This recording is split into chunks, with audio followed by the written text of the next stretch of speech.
Hey, and welcome back to the Dice Tower. I'm Camilla, and we're going through my top 100 games of all time. This week specifically, we're going to be looking at counting down numbers 60 through 51.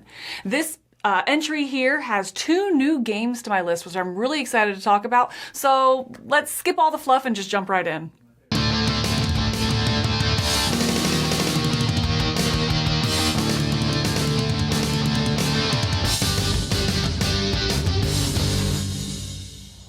Starting us off at number 60, Atlantis Rising. Now, Atlantis Rising is a cooperative game in which you are trying to get off the island of Atlantis before it sinks into the ocean. And so you're trying to work against the anger of the gods in order to build this machine, which can get you off the island. Now, what I think makes it really unique is the action turn here. So in most cooperative games, you go as the good players and then the bad guys go and do something or undo all your hard work and you try to react to that. But this has a great mix of both tactical decisions in the moment and also long-term strategy, kind of putting in those small little actions for the long-term gains here. So you're going to take your planning phase where you put your workers out, and then the gods come and they have their wrath, which is going to flood part of the island. And that might take away some of the actions that you selected. And then whatever's left, you resolve those actions. So I really like this two-part decision. In the beginning, you're deciding where you want the workers to go, but also setting yourself up just in case they come and flood that part of the island. Or do you go for this really juicy option and try to get as much as possible, but it's flooded, then you get nothing. So it has a great tension to it as you're making these decisions, talking about it together, and ultimately just trying to survive. So because of this cycle of decisions, Atlantis Rising is my number 60. Hey, you girl. You want to play Fantastic Factories? It's number 59 on Camilla's list. One of my favorite mechanisms is luck mitigation, and Fantastic Factories is great at this. Ultimately, you're building up a tableau of different machines, you're hiring workers to run those machines and give you special abilities. It's going to be a tableau engine builder. But what I love is the dice mitigation in this. So you're building out in your tableau dice worker placements where you're going to resolve your dice for special abilities and upgrades and coins and things like that. The actual actions that you build out in your tableau as well give you those mitigations potentially in order to more efficiently fuel your machines and your factories. And I love that about this, that it's not just about the mitigation, but as you're going through Fantastic Factories, you're building it yourself. So it's a great blend of that unique tableau building in order to serve your own engine that you're building with luck mitigation. You roll the dice, you hope for the best, and if you don't have the best, hopefully you have your tableau set up to support what you need to do. For that, Fantastic Factories is my number 59.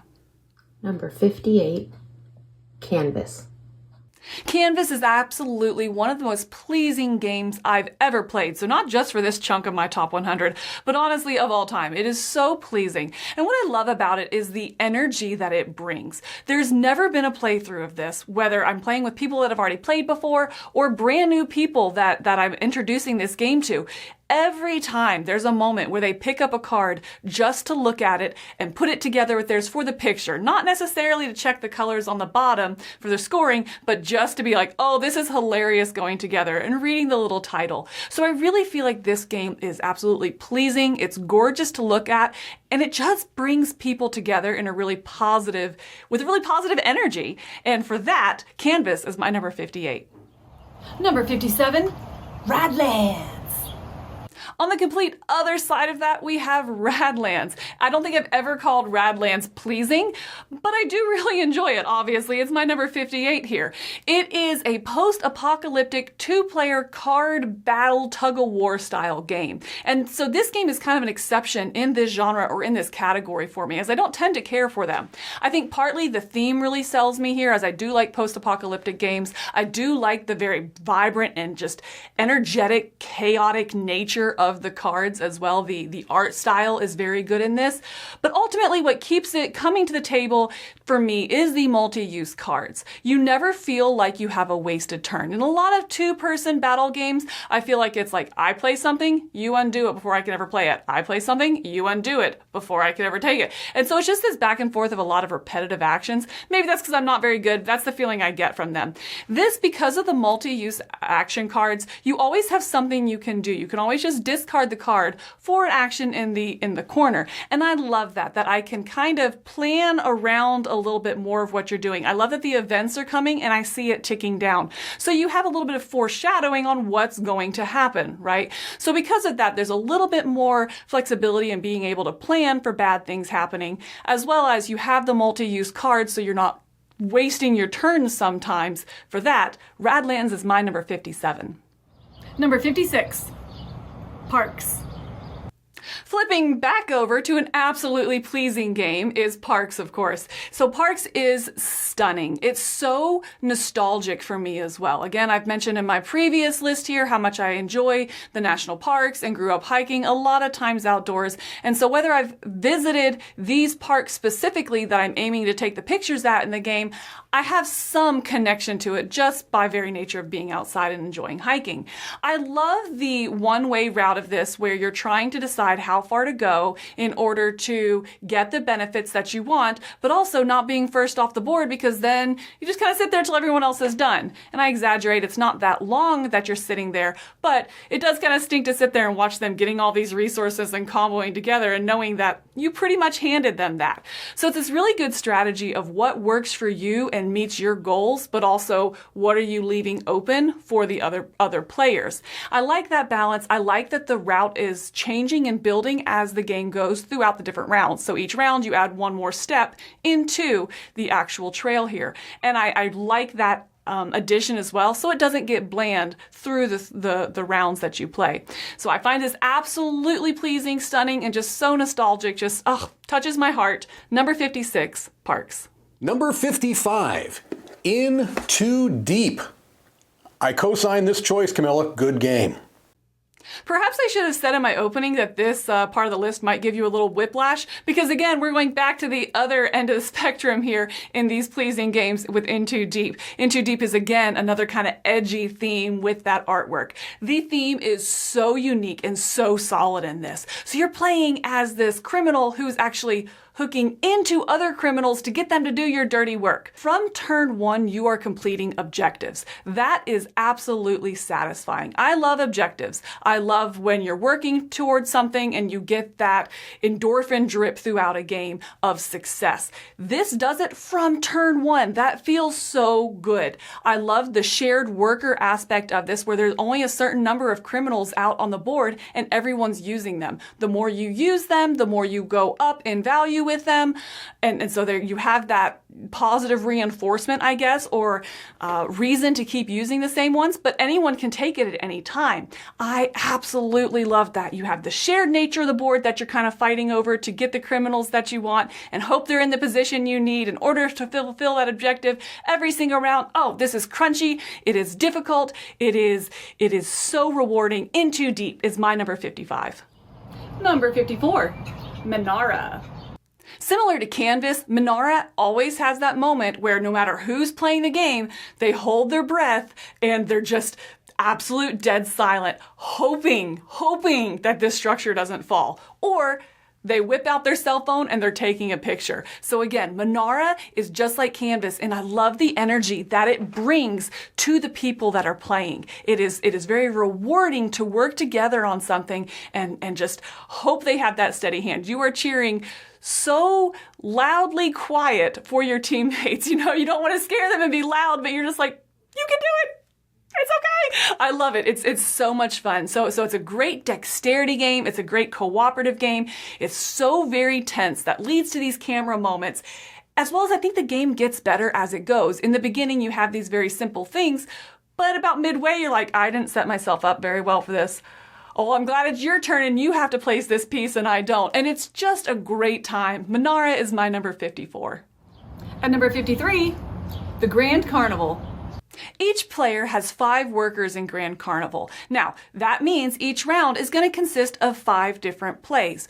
But what the Grand Carnival does so neat is in that action selection and where you select the strength of that action. So you have your 5 workers and you have 1 through 5 numbers. Depending on where you place that worker is the strength of that action. So once per round, you're going to have to take a level 1 or a pretty weak action.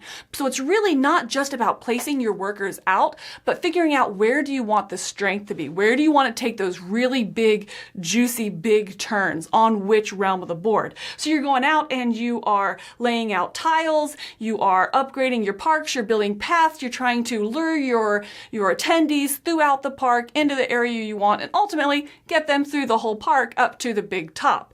So I love the Grand Carnival for that, just for the balance of trying to decide not just what you want to do on your turn, but how do you balance that? What's going to be weak? What's going to be strong? What's just going to be that middle of the road kind of action? For that, Grand Carnival lands at my number 53. Number 52, Merchant's Cove.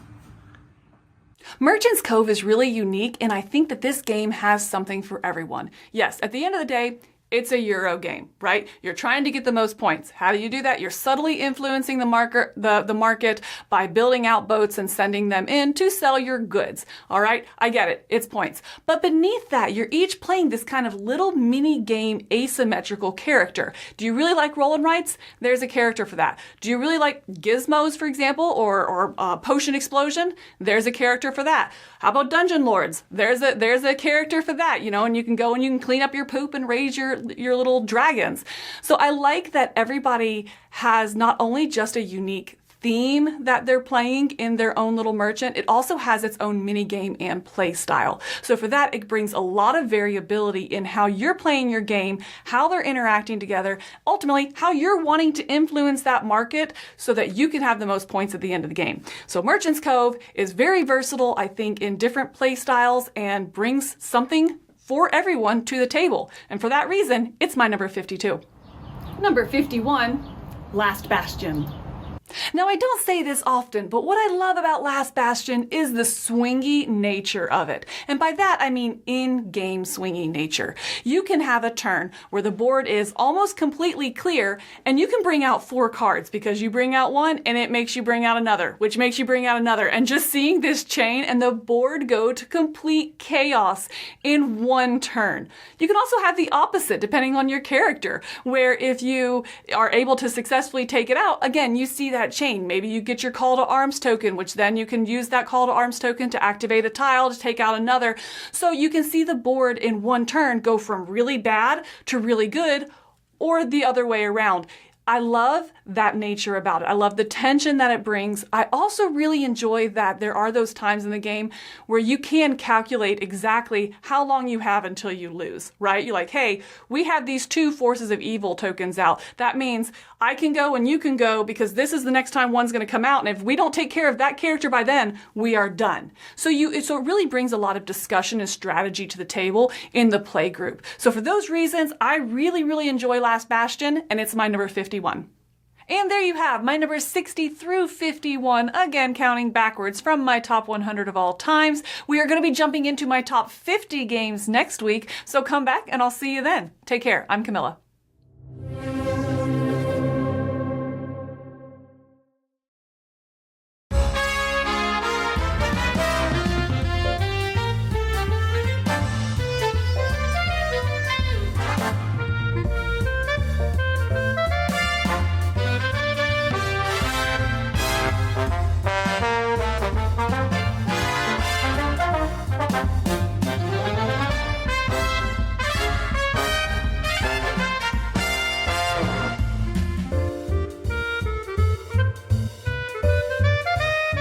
Coming in at number 55 on the countdown is the Phil Collins classic, the game.